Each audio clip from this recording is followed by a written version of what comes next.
Okay, we're live. Nobody else Are here? you live? I'm I didn't know alive. you were live. I'm alive. I'm alive. Oh no, the monster is alive. Nobody else is here. Well, no, this says there's 8 people. Where? Right there. Oh, well, no one's writing anything yet. No. Hello, people. Write to us.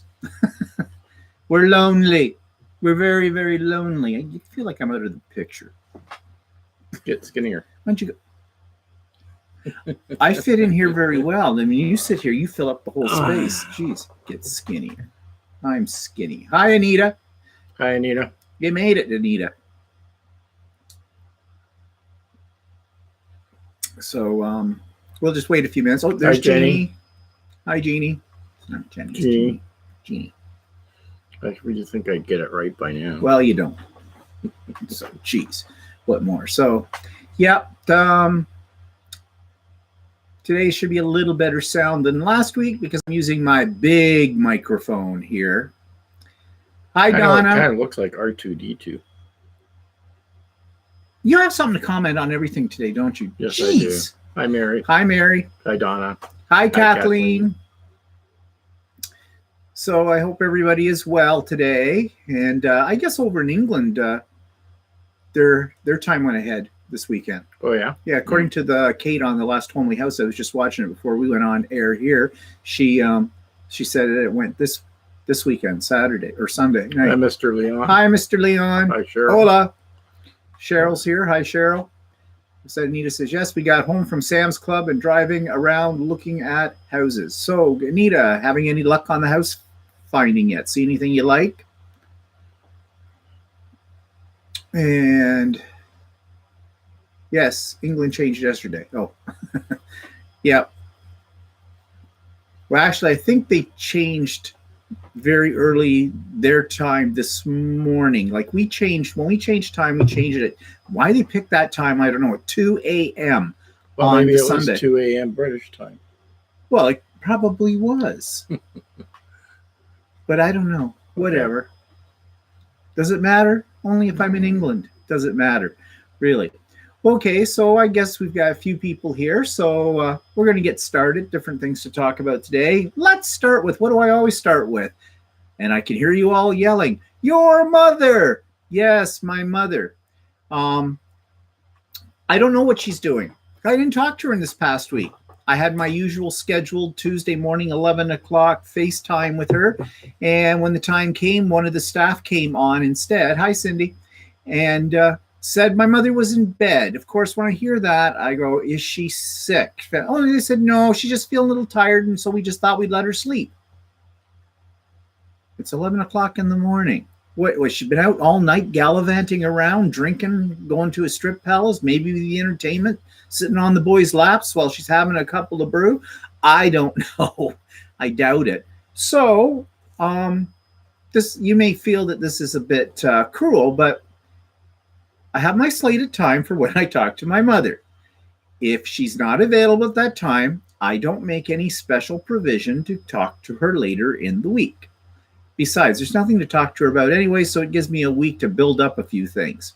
She probably already knew it was FaceTime with you, and that's what she decided. That's what she does. If she doesn't feel like doing it, then she doesn't. I mean, apparently my sister says every time she calls her on FaceTime, my mother is always looking around the room and trying to get my sister to hang up. Yeah, she might figure she's missing out on something. Yeah. Well, I know the last time I talked to her on FaceTime, too, she was like it was a squirrel in every corner because she's looking over here, and then she's looking over there. And I said to her, Mom, I'm here. My eyes are here, Mother. What are you looking at? Oh, no, well, someone came in, or I don't know. And then she's over here looking at this and whatnot. So you really, you think you're doing a good thing by keeping in contact with your mother because, you hear too many people say all the time, they have people in nursing homes, they never visit them, they never talk to them, only at Christmas and on their birthday or something like that. So I always make a point of making sure I stay in contact with my mother. And, well, who knows? But anyways, I'll talk to her on Tuesday, possibly. So what's everybody saying here? Weather here is overcast, and it's 8 degrees. And it was raining. Yeah, it was raining. It's kind of crappy day today. Yeah, it is. Blah. So I spend all day sewing anyways, and Walter spent all day ripping out things. We'll talk about that. No, I didn't. We'll talk about that. You did. You were ripping away. Anita said, met with realtor on Friday. Now just waiting for something to come up that we want to see. Okay. Dana says, greetings from sunny plus 15 Regina. What's our temperature? 8 degrees. Oh, we keep getting phone calls here for real estate agents trying to get us to list our house. Or they come to the door and knock. A guy came the other day, and he's standing like 10 feet away, which was fine. And hi, my name is, I couldn't tell you now, something, Roger Ramjet. And yeah, I'm from whatever real estate place, Remax or something. And, we're selling some houses in your neighborhood. Just want to know, if you're interested in selling your house anytime soon. And I go, as a matter of fact, we are, but we want $3 million for it. I said, if you can guarantee we'll get $3 million for it, you've got the listing, not a problem. He sort of laughed. I wasn't laughing. I was looking him straight in the eye. And he goes, well, maybe in about 10 years' time. And I said, well, I'll be dead by then, so I guess I'm not selling my house. Bye-bye. Like, talk about their worst. Yeah, they're actually very high pressure right now because in our area, there's a lot of people looking, and there aren't very many houses up for sale. So, yeah, and actually, most of the houses that are selling really quickly, and they're selling over asking. So, yeah. But no, I mean, okay, you sell a house right now, we have to buy something else to live in, and we're not ready yet to downsize to something a little smaller. Not that our house is huge now, and I mean, I guess the next move would be if we were to sell to a nursing home. Well, maybe for you, I'll come visit every now and then. I'll do FaceTime with you. You can look all around the room, or you can be in bed sleeping. You would be in bed sleeping. More than likely. Yeah, more than likely. Yeah, geez. It depends on what time of day you be in bed sleeping. I'm up after 9 o'clock at night, but you're not. Well, I'm exercising nursing home protocol. I'm just getting myself ready. What I was going to say is about selling houses and stuff like that. At one time I did think that if this house got too much for us, then we'd move into a condo. But condos aren't cheap, and they're small for what you get for the money. And I don't know. As far as I'm looking at it right now, as long as I'm still breathing and we can move and Walter can still continue keeping the house up, then I'm staying here. Yeah. Yeah, actually, that's something I had never really thought of, Anita, about people planting stuff in their house so that they can listen to you while you're going through it. Oh. We were cautioned to be careful when touring a home due to all the smart tech. Now they can listen to your convo, and if you are critical and go against you. Huh. Never really thought about that, but that's interesting. Yeah. Hi, Virginia. Hi, Ann. I didn't really think about it until you brought it up, but I guess it makes sense. Yeah, really. Well, the other day I was thinking, but it would be unethical to do it, and I don't think the nursing home would really like it. If my mother doesn't have Wi-Fi, but she could have Wi-Fi because her television's on Wi-Fi. It's really easy. All I have to do. So I could hook up a camera. But then there might be things I don't want to see, But then I got thinking about it. We have a show here in Canada on CBC called Marketplace. And they had some people, they were talking about how things were going on. Hi, Dennis. How things were going in nursing homes and stuff like that. So some people planted cameras in the room of their family member in a nursing home to see, if they were being abused by the help or not. Now, I'm thinking that's got to be illegal. That has to be, I'm surprised that there isn't anything in, well, I don't know. There may be things in the contracts now that say you can't do that. Well, it's kind of an invasion of their privacy. Mind you, if they were somebody that had Alzheimer's or something like that, you want to make sure that, I don't know. I don't know how that would work. I would think in our country there are some rules against doing that, but I don't know. I saw it on TV, but yeah, I'm not doing that. Hi, Nancy. So anyways, yeah, house buying is not fun, but the one advantage of moving is you look at all the stuff you've got and you just say, do I really want to move that? And I don't even know if I want to do that these days. We have so much junk that we I know. have to get rid of. I guess the way to clean out the junk in your house is a thing to pretend you're going to move. But I need people to do that. Hi, Andy. Hi, Andy. But anyway, so as far as my mother's condition is concerned, well, I asked them. I said, "Is she not feeling well?" I said, "Oh no, she's feeling fine. She's just tired." So, yeah, I think she didn't really feel in the mood to talk to me. So that's what she'll do. That's her. My mother is great at passive aggressive and avoidance methods or actions too. So anyway, so what's Walter been working on? Well, a couple things. Ribbit, rip it. Yeah, Rip no. I did my class that I normally do on Monday nights for this new coat that we're doing, and this coat's got a lot of top stitching on it. I've never really done top stitching, and of course, I want to make it look nice, right? And during the class, I sort of was going a little faster than I should go, and and then I started looking at my top stitching after I did the class, and I thought, I don't really like that, so I started ripping them out and put it back, redoing them. And then I noticed I was behind on the class. I had to put the pocket tops on, and so I was putting a pocket top on. I was having some trouble getting them on, and I had one pocket top I put on, and then I realized the whole pocket was crooked. So I had to rip it back out and put that one back on. And then I had some trouble stitching it because of the material is very heavy, and just where the part of the top of the pocket is, there's a ridge, and it was causing the presser foot to go crooked. And then I was having trouble getting the stitching to come properly, but I fixed it by using a walking foot instead. Well, I was just going to say, what foot were you using? You might have been better to switch over to a walking foot, but okay, you already figured that out and did it. Well, okay, there you go. My advice to you. So anyways, on my vlog tomorrow. And then I've been trying to finish a shirt that I've been working on. Oh, yeah. When did you start that shirt? A little while ago. It's a short sleeve, isn't it? It's a short sleeve, but I kept getting, either I didn't feel like working on it, or I just, I got busy doing other stuff. So. Well, anyways, he's been busy. That on the Idiot Quilter this week, I have some footage. I'm starting a new segment on there. Actually, I've got a lot of new ideas we've been coming up with. We're going to talk about those in a little bit later on here, about it affects the channel and therefore might affect you. I don't know. But I've got some footage of Walter ripping things out, just to prove to people he's not absolutely perfect. No, you know, the other thing is, as I'm nasty like that. When I was doing the shirt today, I got, I'm supposed to be 3/8 inch seam, and I think one of my seams ended up being more like 5/8. So I was being picky, and I decided to rip out the stitches.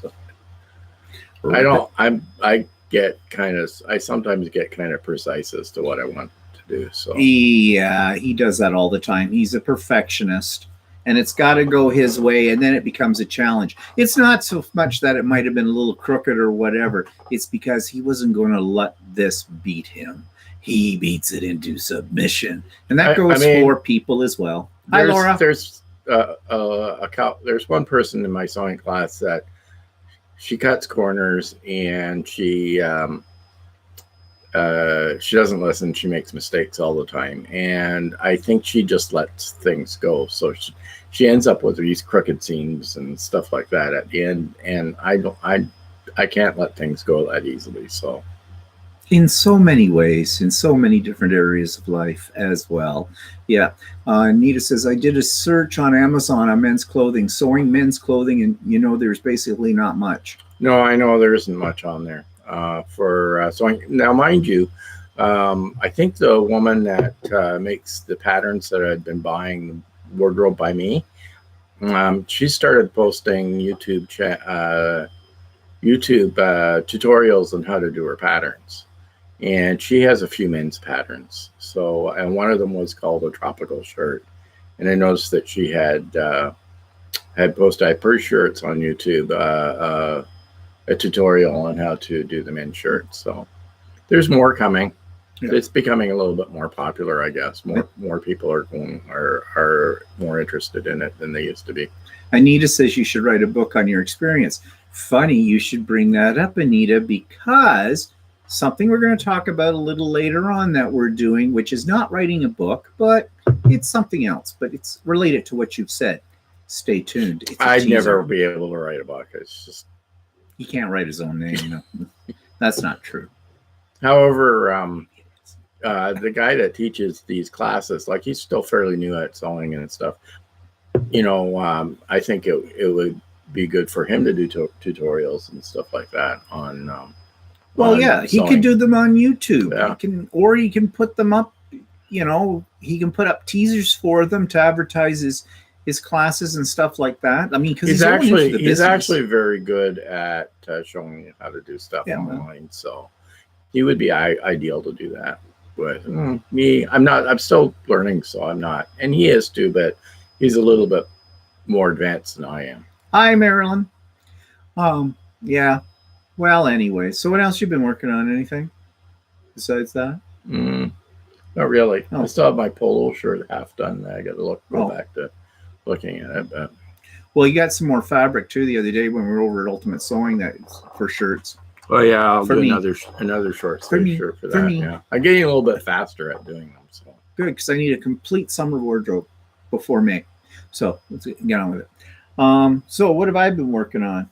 What have I been working on? Well, in the background, I don't know if you can hear it or not, but the 3D printer, of course, is going.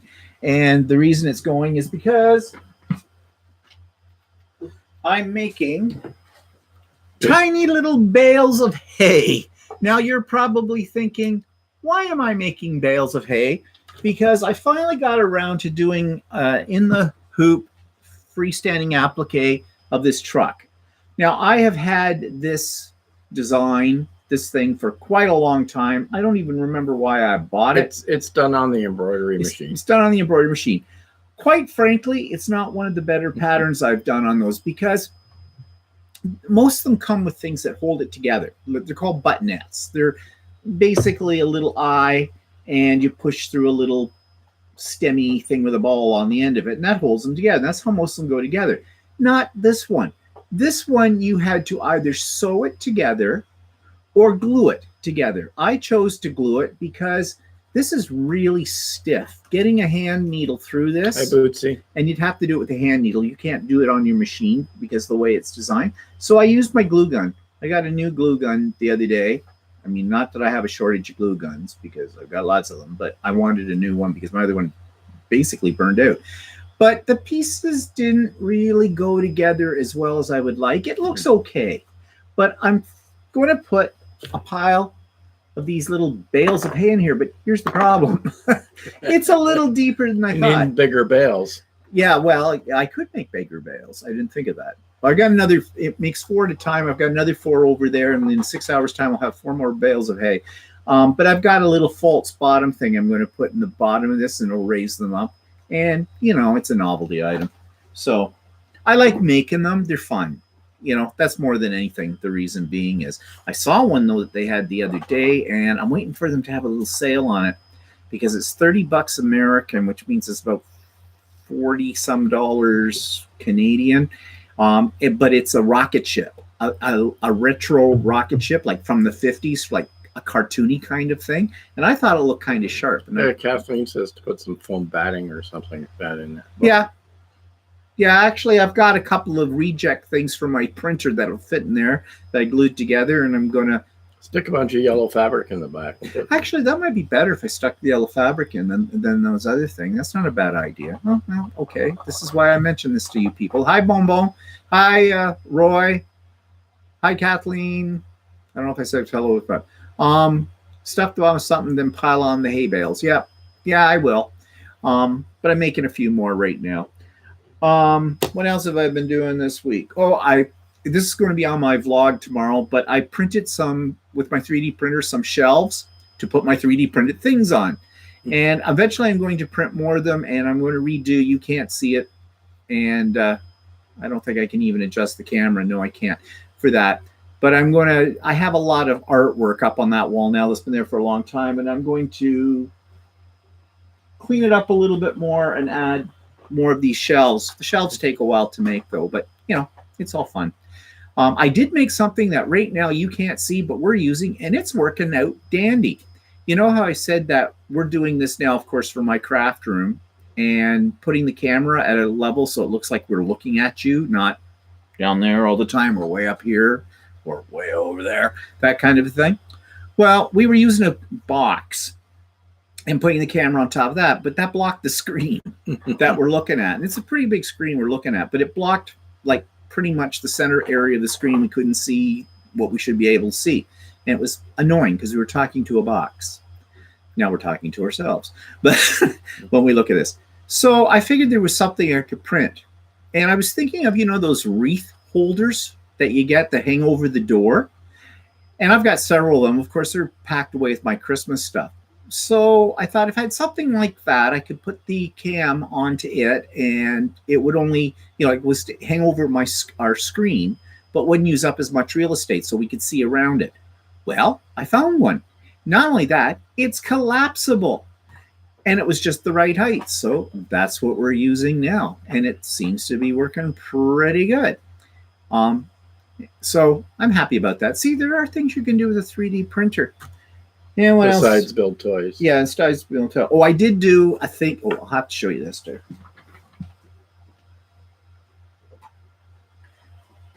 I mean, if you're going to do statuary, you got to have Rodin's the thinker, right? There he is. Not bad. Well, a few lines on his back, I noticed. He's been whipped. But, yeah, it's kind of fun. So, yeah. Virginia says, yeah, print more boxes. Yeah. That's all I do is print boxes, it seems. But so I'm working on a quilt. I'm going to talk about it more tomorrow, and I'll talk extensively about it on the Idiot Quilter this week. We were both on a sewing day with the Canadian Men Quilters group that we belong to on Facebook, and you've heard us talk about them before. Wasn't that many yesterday. There was you and I, and Paul, the organizer, and then there was about 3 other guys who showed up for a while but left relatively early. So, yeah, it wasn't all that well attended, but it never has a lot of people. Although the group's got there was one time when we think, but I think that was around Christmas time. Mm-hmm.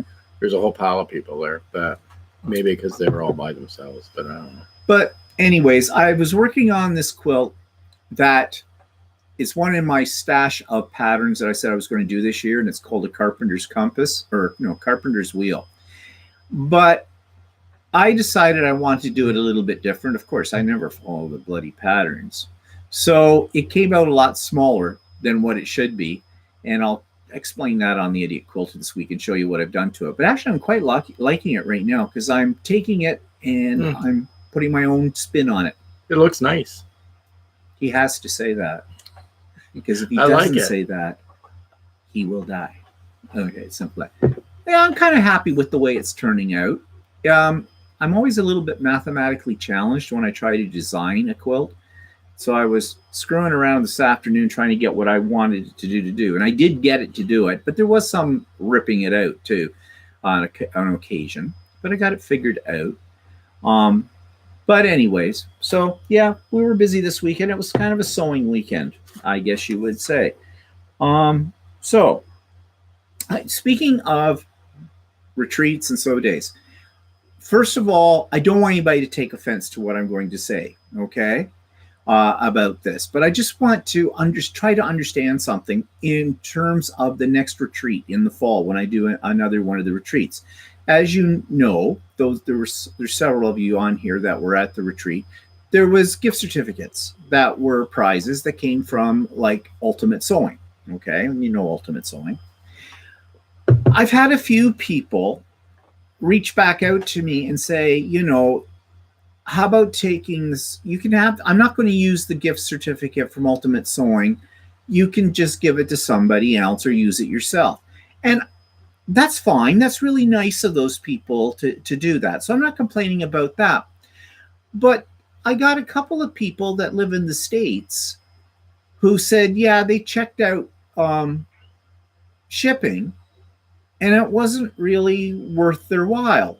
The shipping is $13.90 or something like that for the basics for the basic one. That's in Canada. I don't know what international should. Yeah, I'm not sure what international should cost that. But the thing is this, I don't think Americans understand exchange rates in Canada. It's a bargain. If I was an American, I'd be looking for Canadian companies right now to order from. If it says $10, it's about $7.50. It's about $7.50 or less. Yeah. American. So that includes shipping and stuff too. It is a bargain. $15 a meter for fabric from Shirley is about $12.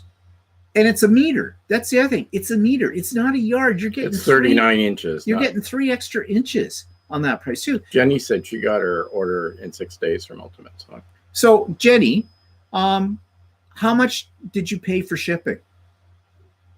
Well, she said the exchange rate was good. Yeah, well, yeah, right now the exchange rate is for us. If we order anything from the States, we pay through the teeth. Like I was saying, there's that pattern that I'd like off of that embroidery site I go to, which is American. Well, it's $29.99. That's like $40 Canadian. And he says, I'll be looking at store this week to place an order. Thank you. Like, I'm just saying, like, yeah, it was only a $10 gift certificate, okay? But that's not $10. That's about $7.50. $10 Canadian. Yeah. It's $7.50, yeah, but everything else drops down too. Yeah. So, I mean, you're getting more bang for your buck, I think. So, but I mean, I know that some people said, now some people probably got gift certificates that they don't really, they're, you know, for one reason, there's nothing there they really want. And they just figure, you know, give it back so somebody else could use it. And that's really nice of you to do that. And, you know, I'm not criticizing you for that or anything like that. But here's the problem I have. Who do I give it to? Like, how do I pick out somebody from, I mean, I suppose I could do it by lottery or something like that. It would be a conflict of interest for me to use the gift certificate. Kathleen says, I bought something last week, Canadian price $20, and I paid $15.67 American. Yeah, I know. It's like, you know, a sale all the time kind of a thing. So anyways, what I will say is, if any of you are not sure, hang on to the gift certificate if you won one, because they have absolutely no expiry date on them. And who knows, down the road, you might see something there that you'd like. Importing. Oh, okay. Didn't really think about that for you, Mr. Leon. Yeah, that's true. We have that problem in Canada. I don't know how much, I don't know what people get charged in the U.S. if they get it from a foreign country. In Canada, a lot of times if I want to, I have purchased a few things from fabric.com in the U.S. and it doesn't sound like too bad of a price when I first get started. But then by the time I pay the exchange rate, and then I also get charged duty when it comes to Canada. But not everything gets charged that. No, not everything. It's kind of hit and miss because we're supposed to have this big deal, you know, the North American Free Trade Well, when I order from Fabric, if I order anything that is shipped via UPS, I get charged a tax. If it's not shipped via UPS, like through the American Postal Service or some other shippers like Canpar or what are the other ones? FedEx or whatever. A lot of times I don't get charged duty on that. It's always UPS. UPS is always the one that charges us duty. Yeah, they're double dippers. UPS, if I see that the places, I try to look them up. If it's a new place I've never ordered anything from and it's in the States, I'll check and see what their method of shipping. And if it's UPS, I'll think twice. Like I bought a bunch of fabric from a company in New York called Mood Fabrics a while ago. They had a specific fabric I wanted. And they shipped it to me pretty quick. And other than the exchange rate, I didn't have to pay any duty at all. That's what I said. It's kind of hit and miss. But if I order from fabric.com, then it ends up costing me an arm and a leg. Yeah, UPS, FedEx, and DHL are the worst. Actually, many times when I've ordered from the States, it comes by U.S. Postal Service, and then that connects over into Canadian Postal Service. And it might take a little longer than one of these courier systems, but Well, and then we've ordered stuff from Missouri Star, and it usually doesn't cost us any extra on duty. But what ends up happening is that it goes around the world. It travels across the United States in weird locations. However, I think they've improved on that. They were working on that. And I haven't ordered anything since then. It's taken, the first time I ordered from them, it took almost a month for me to get it. And then when I did open the box, it turned out they shipped me the wrong stuff. Yeah. Anne says DHL tried to charge her twice, and she's in the UK. Well, that's UPS. You get charged brokerage fee with UPS coming across the border, but you've already paid import taxes or duties at the same time. So I don't know. I try to avoid UPS as much as I possibly can with them. But when you go through the US Postal Service and you go through Canada Post, it's going to take longer. However, I have found that you don't usually have to pay anything more with it. So I don't know how this works. Back to Jeannie. So Jeannie, do you know just roughly what you paid for shipping from Shirley? Because I'd be interested in knowing that. She doesn't post. She posts her shipping costs for Canada, but not for the US. The international. And I think her basic rate for shipping for Canada is like $13.90 or something. But then if you order, the next step up that's from, I think that's from 0 to 0.75 kilograms. And then after that, it's like 0.75 kilograms to 2 kilograms, and it's only $1 or more. So. Yeah, and that's a lot, 2 kilograms. I mean, that's basically 5 pounds. 4.5 pounds. 4.5 pounds, yeah. Stand corrected. Roy says, I read an article claiming that the major shipping companies, including USPS, gives Amazon and other big online retailers such a discount that they pass on to the rest of us. Don't remember the source. Interesting. That isn't true. Well, I know for a big online retailer, but some of the resellers I know, like there's this company that we order embroidery supplies from, and they mark up their products on Amazon to include the shipping. Yeah, so so like they sell 5,000 meter embroidery threads, and on Amazon they're $11.99. But if I buy direct from them, it's $5.99, and then I have to pay for shipping. Or if I buy over $100 worth of product, then I get free shipping. Yeah. I think Shirley shipping is fairly reasonable if you're Canadian. Jeannie's still looking for her invoice. Oh, well, don't worry too much about it. Yeah, don't worry too much, Jeannie. I just was looking for I just thought if you knew it off the top of your head, but don't worry about it. Yeah. But anyways, it's nice that you people were thinking of other people and thought, well, if you weren't going to use it, maybe I could give it to somebody else to use. But to be honest, that is more of a problem for me than you would think. So, like I said, it doesn't have an expiry date on it. Just hang on to it. Well, no, it's just that when we were giving out something, we kind of would have liked it to be of value to somebody, not. Yeah, well, yeah, that's the thing. So that's making me think then for the next retreat, it might be better if I look into giving out like Amazon gift cards as prizes, because there's something on Amazon for everybody. Everybody has access to Amazon. The only thing then that would mean for sure that I would probably have to charge a non-refundable registration fee. And you've heard me discuss that and that kind of thing. It would not be any more than $10 at the most, maybe $5, something like that. And I would just take all of that money and put it back into buying, gift certificates and things like that. What? Oh yeah, no. Anita says, I wonder how many products are sitting on cargo containers in Suez Canal. Yeah. I wouldn't doubt that a lot of those products are meant for the European market. more so than for the North American market.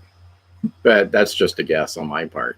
Hopefully there aren't any vegetables and stuff like that on those carton containers, because they'll be rotten by the time. Yeah. How do you feel about mushy green peppers? I don't know.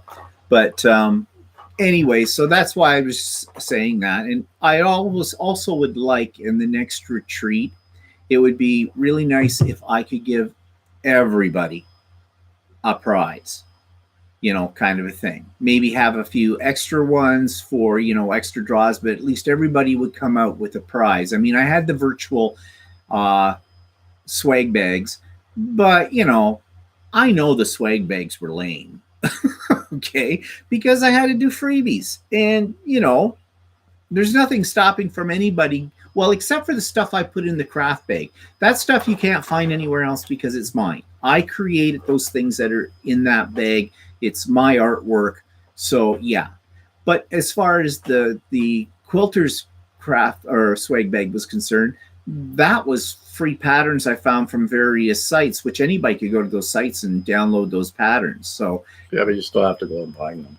Well, yeah, so kind of thing. But I mean, I was kind of at a loss to what can I put that basically, when you're working with zero budget, that's what you got to do. So, anyways, Virginia said, I did like the digital artwork. Thank you. Well, you're welcome, Virginia. I'm glad you did. It's one of a kind. It's mine. Speaking of which, I just ordered off of Spoonflower some of my fabric that I had designed back a couple of years ago, and I wanted to get a little bit more of it, and it comes from my artwork. So maybe next time you could just do a swap among the people that are there. Everyone would be responsible for a prize.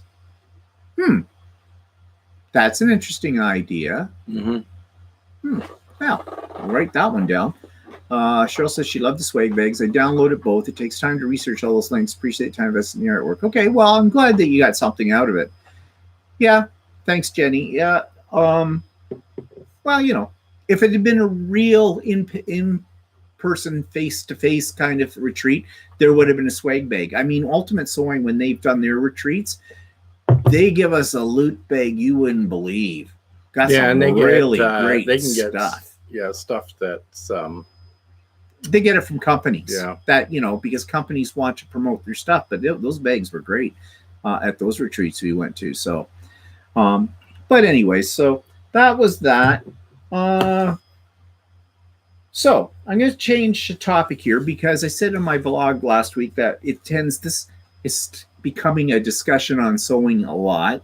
And, we're trying to do a general chit chat on all kinds of things here because we're saving the Idiot Quilter for that and the new channel. We're coming to that. But pissed off this week with the third wave of COVID and us getting shots. It's like they have forgotten our age group. We're in the age group 60 to 64. All the other age groups and special things seem to be getting shot, but we're getting left in the dust here in our area, in Canada, in our province, Ontario. And supposedly, if you're the 60 plus crowd can go to a pharmacy and get what's the third? AstraZeneca. Yeah, AstraZeneca shot. That's only in Toronto. It's in Toronto and Kingston. Yeah. And I think Peterborough maybe. And but not here. It's in all the areas surrounding us, but not us. Yeah. So here, I found a listing showing us when we will qualify for the shot. This is a listing of people who can get the shots right now. Adults, 75 age or older, or who will be turning 75 in 2021. We're not 75. Faith leaders, providing end-of-life care, care of the deceased, funerals or other ceremonies with direct contact of deceased persons, home visits to unwell, pastoral care in institutions. I have issues with that one. Okay, I get the funeral homes, okay, because, someone's got to do these things, right? Home visits to the unwell by faith leaders. Faith leaders are not doctors or medical. They're going to hold their hands and pray with them. Now, okay, I don't want to step on anybody's religious beliefs here, but I don't see that as an essential service. Okay? Um, you can pray with somebody through a virtual contact. There are pastors on television they can tune into, or radio shows, or whatever. Um, I don't think they should be high on the list. Mm-hmm. Pastoral care in institutions. Now, does that mean churches? You know, the churches have been here anyways, especially because Easter's coming up next weekend, have been pushing like crazy to ease up the restrictions on how many people they can have congregating in their church. I think right now they're up to 50 or something. Yeah. That can do that, which I think is way too many. No, I think it's a percentage. I'm not sure. Oh, a percentage. That's way too much because especially with the Catholics, I mean, Easter, you know, you've heard of the C&E Christians, right? Christmas and Easter. Well, you got a whole lot of Catholics. Sorry if I'm stepping on somebody's feet, but I'm a born-again agnostic. So, you know, I don't have any real love. If I was a Christian, I would have a love for all. But I'm not, so I don't need to. You know, but I just... I know there's chaplains in pastoral care in hospitals. There's a chaplain in Steve's mom's nursing home. But, you know...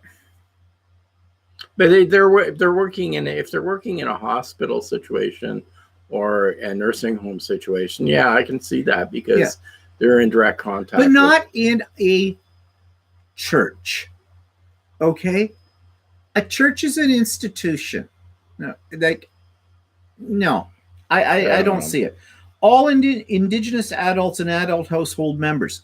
Indigenous means Indians. Okay, I know that's not the politically correct term, but Native people. Well, Indigenous is what they call them. I don't understand why in our country we're putting them ahead. There's no age on that one. Mm-hmm. Why are we putting anybody? If you're an adult, which I guess if you're over 18, and you're Indigenous, you get it. I don't get that one. But you know, we have an ongoing love-hate relationship with our Indigenous people in Canada, because all we ever hear is about how we stole their land 300 years ago and how we stuck their children in residential schools. And we did.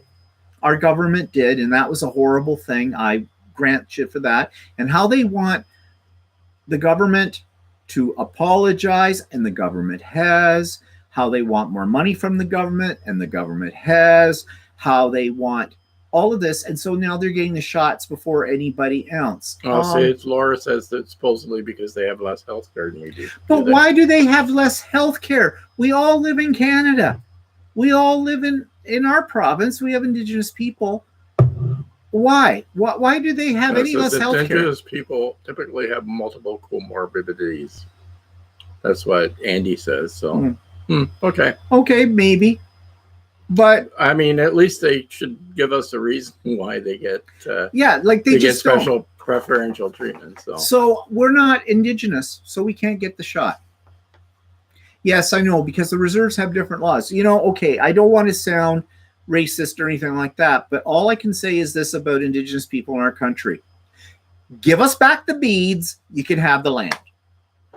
I mean, really, you know. And the other thing, too, is every time you go to a public institution like an art gallery or a museum or someplace like that, if they have a special presentation, they open the presentation with saying, we honored the fact that this is the traditional lands of such and such a tribe, blah, blah, blah, and we respect this and blah, blah, blah. You lost. You know, really. Anyway, give it up. Give us back the beads. You tell me what to do, you Indian giver. Oops, can't say that, you Indigenous giver. I don't know. Okay, I'm sorry. I'm stepping over the PC line. My show, I can do that. Primary health care giver, e.g. physician office and office staff. This does not include individuals caring for elderly family members at home. See, I don't understand. I don't understand that one. I understand doctors, of course. But I don't understand if people are living at home like that, can't get out or anything like that, they're getting care by medical staff. Why aren't those medical staff getting it as well? Yeah, I don't get that. You know, that one doesn't make any sense. Community-based medical specialists and office staff. That one's pretty open up for interpretation. Community-based medical specialists and office staff. Is that like free clinics, meth labs, or not meth, whatever they call those ones where they give the stuff? I don't know. And office staff. Well, yeah, they're in the same building. They're getting contact with the doctors, so I guess, but that one's a little bit cloudy. Pharmacist and pharmacy staff, those who work directly in the pharmacy. Okay, most pharmacies are attached to, like Shoppers Drug Mart here in Canada, one of our biggest, if not the biggest, pharmaceutical company. Okay, they have a section of their store. Well, it'll be like a Walgreens in the States. They have a section of the store that's the pharmacy, but then they also sell food and household items and cosmetics and stuff like that in the rest of the store. So they're saying pharmacists and pharmacy staff, those who directly work in the pharmacy, they can get that, but the regular staff can't. Yeah, but then you've got a lot of the pharmacists that are giving COVID shots too. Well, yeah, but I get it why they're doing it, but what about the rest of the staff in the store? Because they're not behind. They have one little place of plexiglass where you go in to pay for your medication. Anyway, keep or going whatever. They're taking too long. I'm going to slap you right across the chops. Jeez. Walk-in clinic and walk-in clinic staff. Yeah, okay, get that. Dentistry, oral surgeon, and office staff. Yeah. Midwifery practice and office staff. Yeah, okay. NP-led clinic and office staff. I don't know what an NP-led clinic. I don't know. Nonprofit. Nonprofit. Oh, okay. So like a free clinic or something like that. Yeah, okay. Community health center staff. Okay. Firefighters. Medical first, but in brackets it says medical first responders. Okay, I get that. All right. Long-term care and retirement home staff, and you said, well, yeah, definitely get that. Hospital worker with direct patient care. Okay. And a hospital non-patient facing staff. Hospital non-patient facing staff. That's what it says. I don't know what that means. I mean, basically, I would say anybody in a hospital, no matter what position, I mean, they've got to have it. Now, this one got cut off. Something diagnostic service, healthcare provider, or office staff. Police who act as medical first responders. Are there police who don't? I mean, they're the first ones on a scene. Mental health, addiction, developmental services, campus health. I don't know. Social work, social services, providing in-person services. Okay, I suppose if you're coming into contact with people, yeah. Non-acute rehab and therapy. You're working with people. Natural path and holistic care, direct patient care. Why do they need it? They just give you a pomegranate and cure you. Simple as that. Congregate living staff. I would think like retirement. Community? Yeah. Okay. Independent health speciality. Okay. Diagnostic imaging staff. Chronic home care patients, 16 years of age and older. Well, those are people who are basically, yeah, I can see that. Okay, and then I don't know, you got the list. I don't know where you got that list from. Durham region. Did you get it from Durham region? Because I saw a different list which included liquor store employees and I think this is in Toronto, grocery store employees. And the one thing that annoyed me about that was that they weren't including hair salon people. Because they have the hair salon people come in direct contact with people. Yeah. Well, you don't know. We don't know. They keep. So anyway, yeah. So we'll never get it. But here's the whole point. We know people who've got the shot who do not fall on this list either. And you know how they did it? They called up a pharmacy in Toronto because there are some pharmacies that are giving it to people 60 plus. And they were able to get on the list, get an appointment Yeah, time. well, technically, they're not supposed to be giving people outside of the area. outside of the area. So we're following the rules and saying, no, I assume I can't get one in Toronto because I don't live in Toronto. But people are sneaking in and doing that. So yeah. So hi Pam.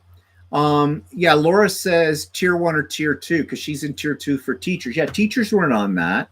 So maybe this is tier 1. The other one that I saw was included teachers as well. Okay. Yes, teachers should definitely be on the list.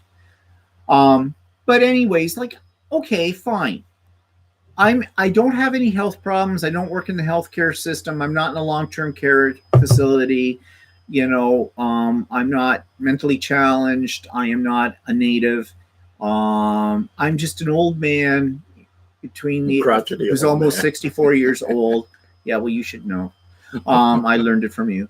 Yeah, and it takes one to know one. Do I look crotchety? Shut up. Anyways, I'm not going to call into another area, and I've seen this discussion on Facebook amongst some of my friends and saying, you know, they were talking about it yesterday on the men's sewing thing that we were on. Yeah, you can just go. Yeah, I know. The only thing is, in the U.S., you guys get lots of access to vaccines because you manufacture them there. Canada doesn't manufacture any vaccines, so they import everything, and they haven't gotten enough supply for us. Laura says you'll probably be in tier 2 as well. Well, we'll see. Whatever, but you know. What I'm worried about now, too, is, they've also changed the number of shots. They're saying, well, they're thinking that only 1 shot is all we need right now. And now they've extended, instead of 3 weeks, it's 4 months for the second shot. Because they feel that if you get stuck once, it's good for a while. It's better than nothing, I guess. Maybe that's true. I don't know. To me, it just proves how little they really know. We're all guinea pigs in this big experiment. But anyways... So we'll see how that boils down to. But the other thing is there's some people that are getting the shots one way or the other. And now they've got this idea they're immune to it. And I think that's a bad way to look at it. Yeah, not only that, you don't know that. My way of looking at it is that this virus is mutating all the time. You don't know that all of a sudden you're not going to hit a mutation that the original vaccine has no effect on. So, no, well, Cheryl says her 39-year-old son gets his vaccine tomorrow in Michigan. Yeah, but we're being helped out with the number of shots. Biden has said he's going to give us 1.5 million. Lend us. How that works, I don't know, but lend us, because they've got all. The U.S. has a huge supply of AstraZeneca that they can't use before it expires. That's right. So they're sending us its best before dates about to expire on a vaccine. Thank you, America. That's so nice of you to do that for us. Should we bow down and kiss your feet for that one? Yeah, right. Just like everything else in this world, Canada always gets put on the back burner for anything when we need help. But when the rest of the world needs help, who's number one to be called? Canadians. Every time. So yeah, am I bitter about that? Yeah, but it's not going to do me any good. Laura says the second shot is the booster to boost the percentage for against the virus. That's what they're telling us now. Yeah. Shot doesn't stop getting COVID, just stops getting hospitalized. Yeah, exactly. And I'm glad, Wendy, that you guys have got your shot. I'm really glad for people who are getting the shot because the more the merrier. That's a good thing. But I'm just saying it's all been, at least in our province, in our country, it has been handled badly. Once the vaccines are open, Billy says, they have 6 hours to give all the doses in the vial, which is 6 to 8 doses. But Canada needs to get their shit together and come up with a better plan. Exactly, Billy. Actually, exactly. Billy, the problem is they're not getting enough of the vials, period. So yeah, we don't have as much of it. The states have it all, which is not unusual, I'm sorry to say, but that's the way it works. Well, that's your pharmacy. All the ones that develop it are in based. Yeah, I know. So we don't have any manufacturing vaccines in Canada because our government, one of our governments, decided in their great wisdom that we didn't need them to do that. They would outsource all that stuff. Yeah, real smart. Well, it's more than Trump would do for Canada. Oh, that's Yeah, for well, sure, that's Cheryl. true. Yep.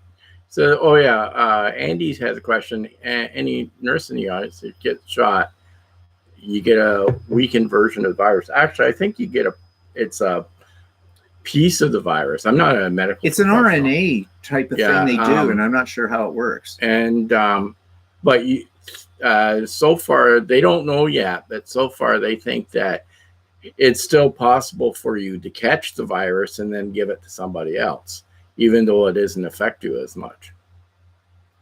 And I'm not sure what Pam means. My hubby got his I not go out. Okay. I got it. Having a little trouble with that keyboard, aren't you? Trying to decipher it. Marilyn said, no, you cannot give the virus to someone else after the shot. It does not give you the actual virus, but some replica that makes your immune system defend it. But you can still catch the virus. Just won't have it as severe. You won't have it as severe. It's like the flu shot. But then you could, if you've caught the virus, even though you've had the shot, theoretically you can still pass it on. Hi, Yvonne. Yeah, I'm all in-house. I am all in-house. My hubby got his I'm all in-house, not going out. Oh, okay, so Pam, are you saying that even though your husband's gotten the shot, you're still taking precautions? Anne says passing on the virus after shot is still possible. And Cindy says, I also thought China was manufacturing a vaccine. Yeah, apparently China was manufacturing a vaccine, but I don't know. I heard something about that they had dropped it because it wasn't very effective or something like that. But I don't know. I can't remember. I haven't heard anything else. So. And Marilyn says, yes, you can still catch the virus, but the shot will not cause you to give it to someone else directly after your shot. You can still catch the virus, but hopefully it will not be as sick. Yeah. Yeah, but there are people out there who are calling it a cure. It's not a cure. It's a vaccine for all the reasons that. Well, it's just like you can get a flu shot and still get the flu. It just doesn't affect you as badly as the thing. And you can. I don't want to compare it to the flu because it's a little different. So. Yeah, a lot worse. But anyways, so see, through this discussion that we've just had here, see how little we all really know. We all have heard different things, and we still don't know what the right answer is. And I'll tell you why we don't know what the right answer is. Is it because they're hiding it from us? I don't think so. I don't think they know what the right answer is. No. And they're not going to know for maybe many years to come, as far as that's concerned, because this is so new. Okay? So, I mean, you got to remember, this has only really been a year. Yeah. Since, and a lot of times these vaccines have had to take years to be developed. So. Yeah, I don't understand this herd immunity that they're talking about. I would question herd immunity. I think that's a number they've come up with. And also, I think this is something they're basing on past diseases. Yeah, and they're also assuming that you wouldn't be able to catch it and pass it on to somebody else. So, with the herd immunity, yeah, if you get 75% of the vaccine, 75% of the people who get vaccines, theoretically, the virus should die out. Yeah. Right. But will that happen? Nobody knows that for sure. So, well, right now, we are all immune supposedly to smallpox. I was reading something about, but we're not. I was reading something about the 1918 pandemic, and they said, well, why did it die out? Well, apparently it didn't die out. It's still here. Yeah. It's still with us. It's the H1N1 virus or whatever. It's still with us. It's just that less people started getting it, or I'm not sure exactly what happened, but it's still there. So. Yeah, maybe it's not as bad, but I mean, and it's like when I equate the herd immunity idea to, as they're throwing that around now, to what they were throwing around earlier in the first wave of this, the social bubble, that term they came up with, as if you were going to be safe, and then people just interpreted that in any which way that they wanted to. And that's what people are doing now with this herd immunity. They're defining it in a way that is positive for them. Yeah, like I've heard a couple of older people say, older like in our 80s or whatever, and said, okay, I'm waiting to get my a shot so I can make life go back to normal again. I can do everything I used to do. But I don't think that's true. I don't think you should be doing anything that you used to do. I think you should still take precautions. That similar precautions to what you've always did, because the medical community has brought this vaccine out, but they still really do not know exactly what the effect will be on how it will affect everybody. No, Dana says, one mouse speaking to another mouse. Have you had your shot yet? Nope, they're still testing humans. Yeah, and that's the way I look at it too. I think we're just really great big guinea pigs right now. Drink more, think less. I like that philosophy, Wendy. Speaking of which. Anyway. Anyways, let's change the topic, because, we've been living this for a long time. So we all have opinions and whatnot. And let's just hope we just get over this real quick. So let's talk about what we're watching on TV. Okay, we just finished The Stand. Now, I am not a Stephen King fan, at least in terms of his books.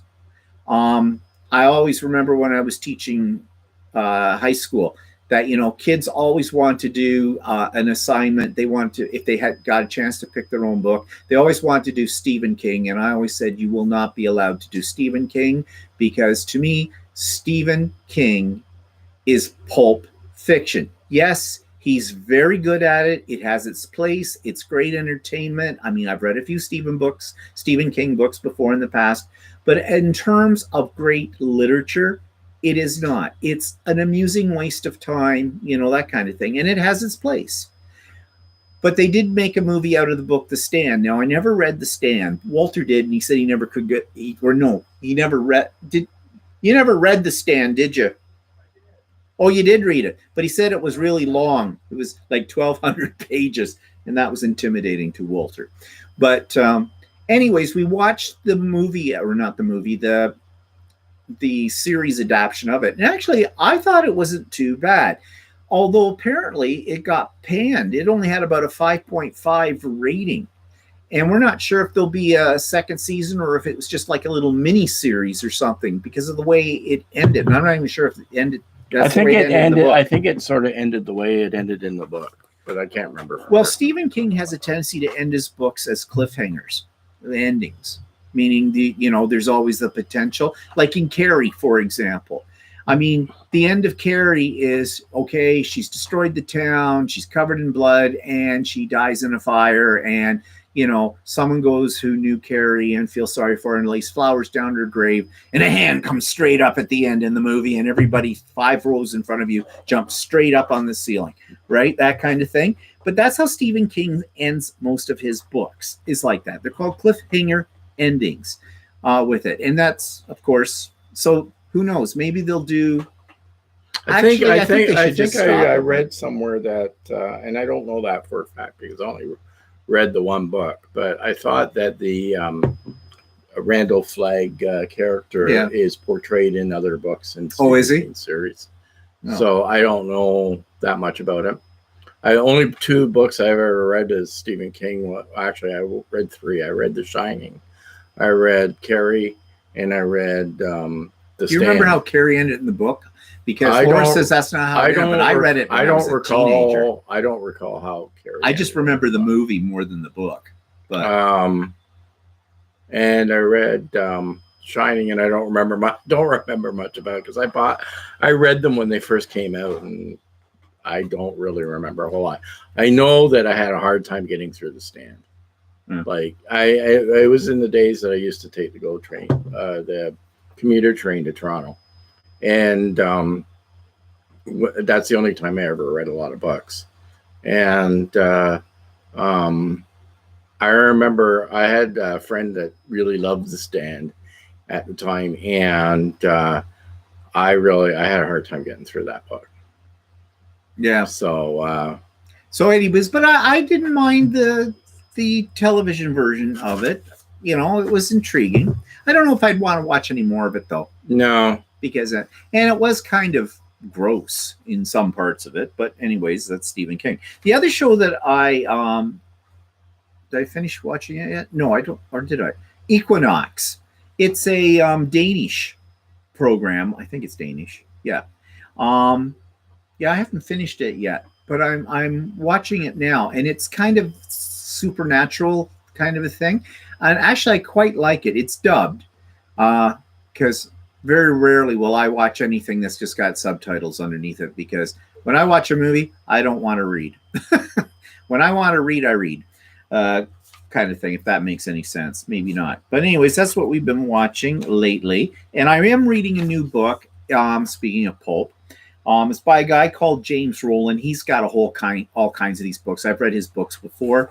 And this one's called Map of Bones. And it appeals to me because I love books about people going out to find mystical things or archaeological secrets. This one has to do with the bones of the Magi, the three wise men kind of a thing. And there's all kinds of, international secret organizations all trying to get this thing. And there's, shoot 'em ups and weird scientific equipment and things like that. And that stuff always appeals to me when I want to read something that I don't have to think about. Laura says, it ended with another woman rocking another baby that had Carrie's gift, so it begins again. Oh, okay. Yeah, I don't recall that. Well, I read it when I read it in the in the 70s. So, geez. Oh, I didn't know that. Only saw the movie. Oh, okay. Yeah, I don't remember. But anyways, I like those kind of books that have that, When I was a teenager, I worked in the theater as my part-time job. And Carrie played there, so I saw it about 100 times. I just remember watching everybody, in the rows in front of you when the hand comes out and everybody just jumps at the same time. Used to be an usher, so I'd stand in the back of the theater and I'd see everybody jump when Roy's back. Yay, Roy! See everybody jump when, or actually, it used to be fun when you knew certain scenes in certain movies would come up and you were kind of waiting for the audience and watch reaction. how the audience reacts. Yeah.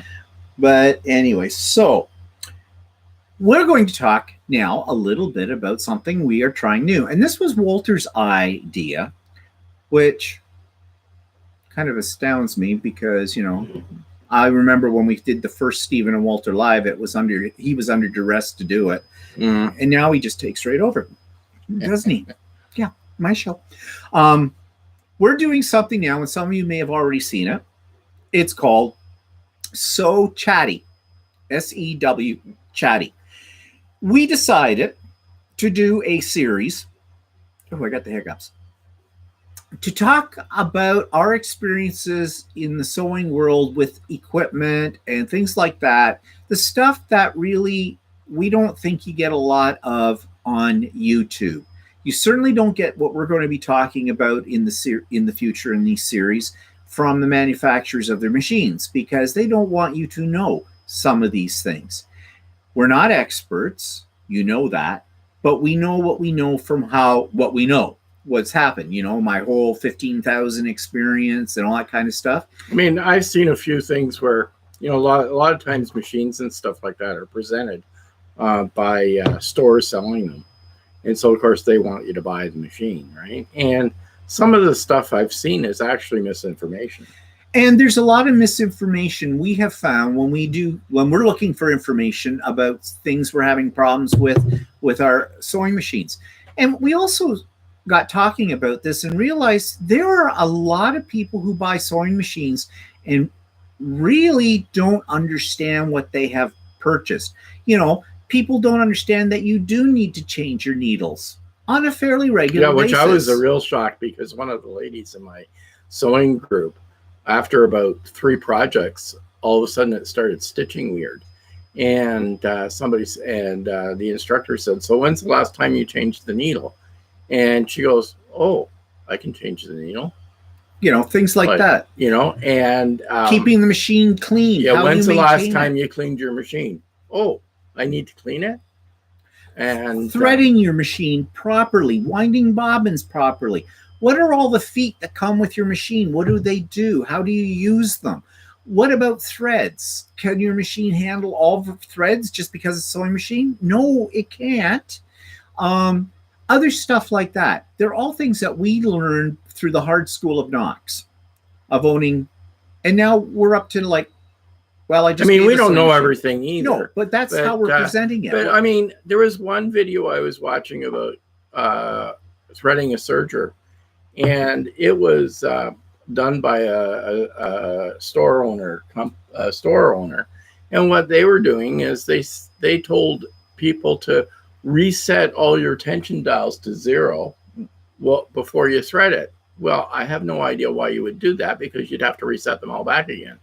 Yeah. At the end, like, I mean, you don't need to do that when you're Like threading a serger. there is a whole lot of misinformation out there. Now, as we said, we're not experts, and what we're going to talk about is strictly from our personal experiences and personal point of view.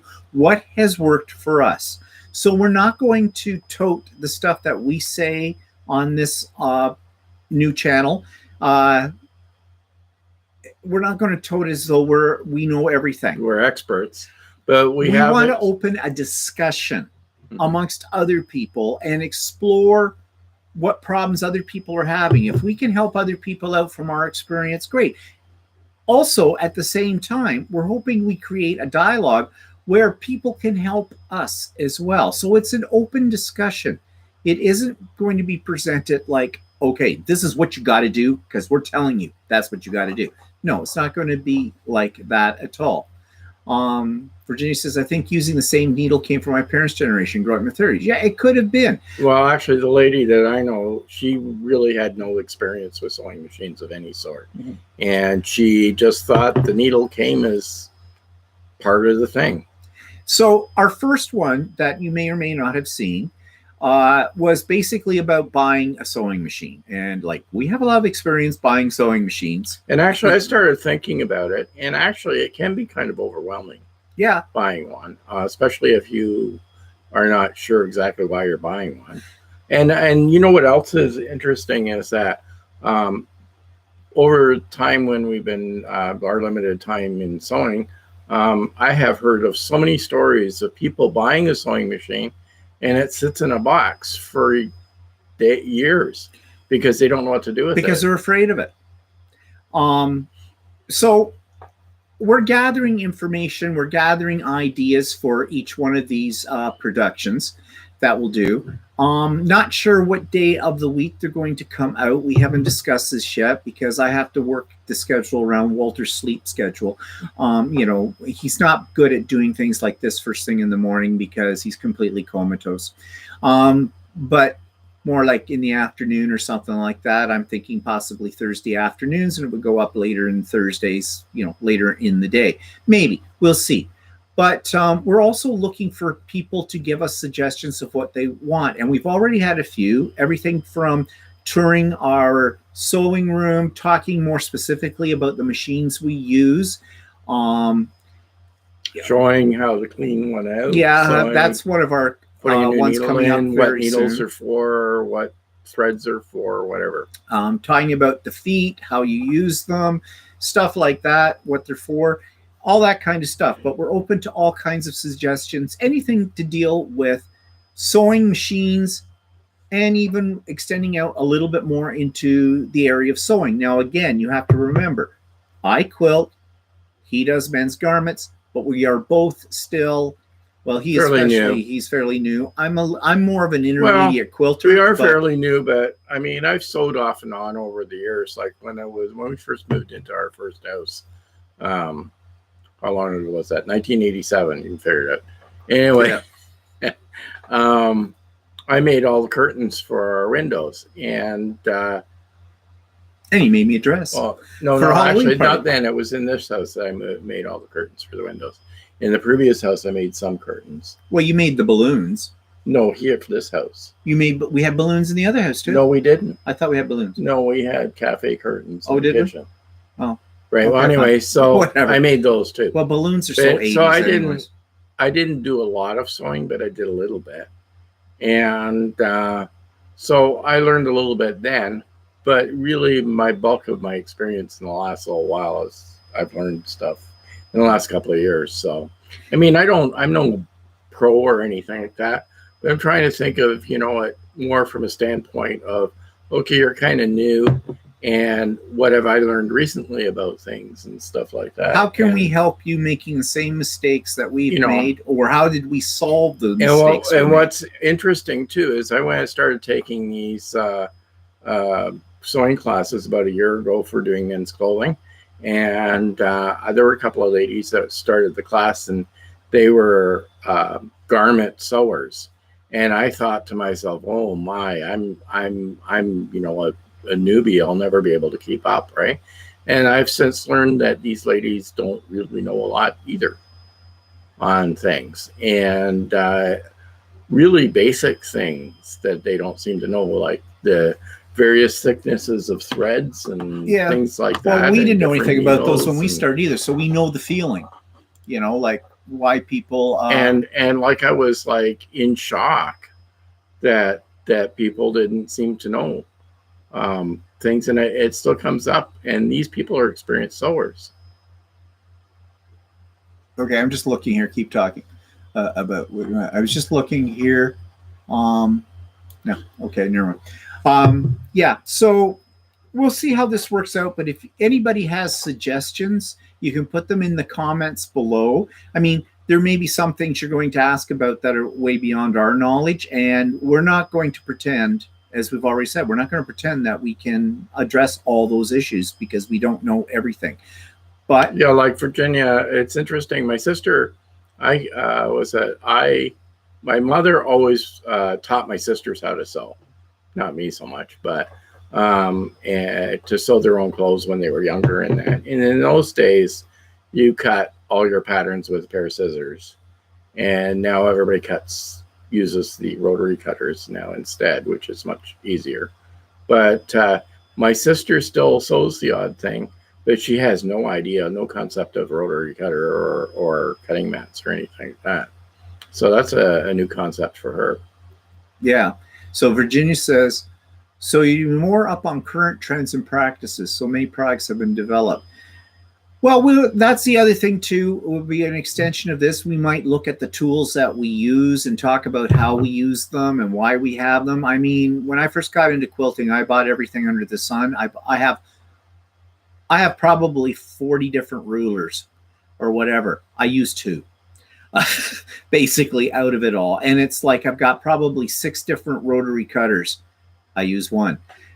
These are all things that when you first get into quilting and sewing, you start to buy everything because there's toys. And we're also going to look at this from a point of view as males as well, which may be a good thing or maybe a bad thing. It's hard to say. But, as males, we tend to be attracted to sewing.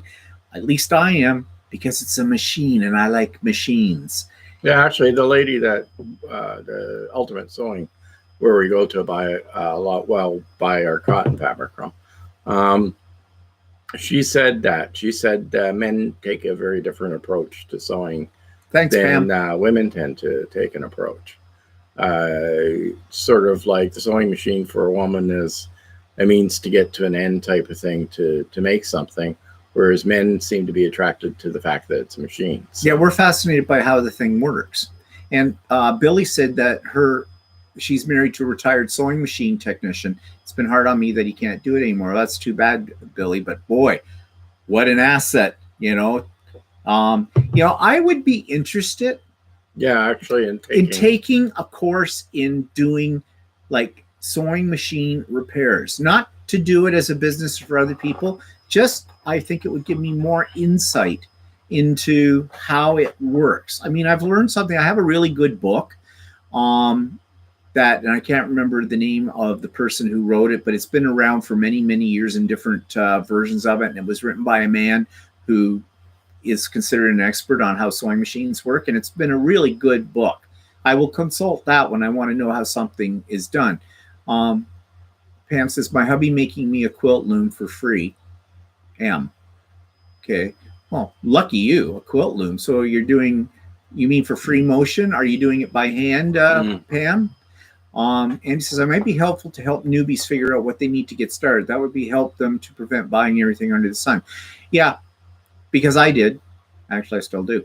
But well, I've slowed down on that a little bit because I already have everything that's under the sun. Yeah, I mean, I bought a couple of rotary cutters that I didn't. I thought I would like, but I don't like using them. So, and we can even extend further and start talking a little bit more about our experience with quilting stores that we've been to, or sewing things, sewing places, stuff we order online. Like Walter orders different things online than I order because, you know, garment sewing is different from quilting. I mean, I don't use. I've been exposed to different kinds of fabrics over the last year, but there's certain fabrics I sort of shy away from, and it's more the ones that are more polyester based as opposed to, and rayon based as opposed to cotton based.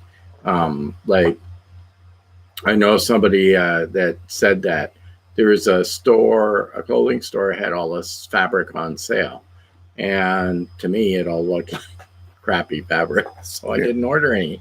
And I just as well I didn't, because somebody got it in and said, oh well, they were very disappointed at the quality of the fabric. So anyways, that's what we're talking about.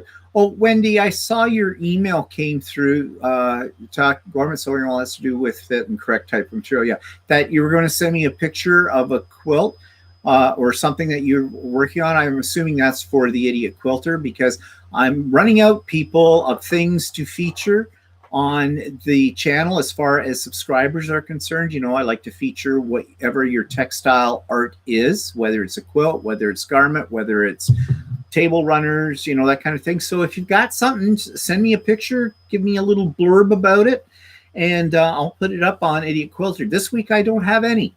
So I'm going to show you part one of the quilt show from the retreat, for those of you that weren't part of the retreat, because there are some beautiful quilts and crafts that people did that we put on there. And just speaking of the Idiot Quilter, I am playing with an idea of interviewing subscribers, regulars or irregulars, on there through Zoom, and putting the interview up just about your experience with things, which also could be something that we could do with this new thing we're doing. I called it a channel. It's not a channel. It is all part of the Bland Designs and Idiot Quilter channel. Okay.